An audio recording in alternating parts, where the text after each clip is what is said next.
শহীদান। আল্লাহ এত ভালোবাসো কেন নবীরে, তাই তো আজানি কামতে রাখছো তাহারে। ওরে ওই নবীজি উম্মতেরি ইমানের ইমান, হায় হায় ওই নবীজি উম্মতেরি ইমানের ইমান। সাহাবীরা জীবনে দিয়ে হলেন শহীদান, সাহাবীরা জীবনে দিয়ে হলেন শহীদান।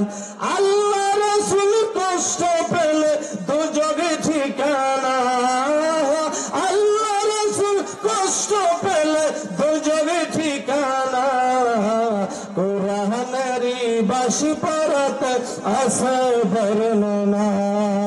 ওই নবীজি উম্মতেরি, ওই নবীজি উম্মতেরি ইমানের ইমান। বলুন ওই নবীজি উম্মতেরি ইমানের ইমান।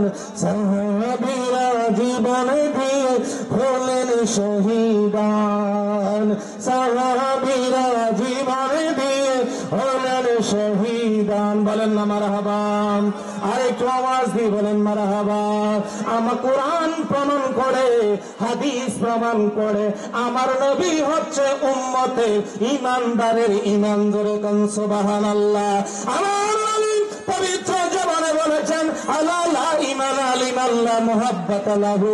যেই উম্মতের অন্তরে, নবীজি বলেছেন আমার যেই উম্মতের অন্তরে আমি নবীর মহব্বত নাই, আমি নবীর ভালোবাসা নাই, আমি নবীর ইত্তেবা নাই, ওই উম্মতের মধ্যে ঈমান নাই। জোরে কোন নাউজুবিল্লাহ।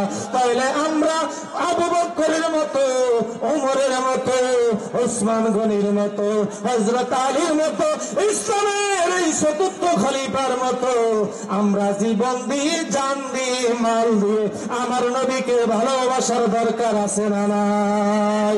আরো জোরে বলেন না আছে না নাই?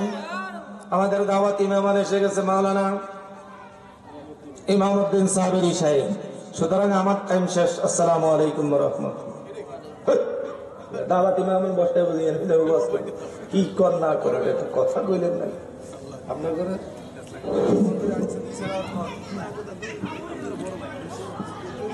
আলহামদুলিল্লাহ, অতি অল্প সময়ে কিছুক্ষণ সময় পেয়েছেন আমাদের মদিনাতুন নূর জামে মসজিদের সম্মানিত ইমাম খতিব হযরতুল আল্লামা মাওলানা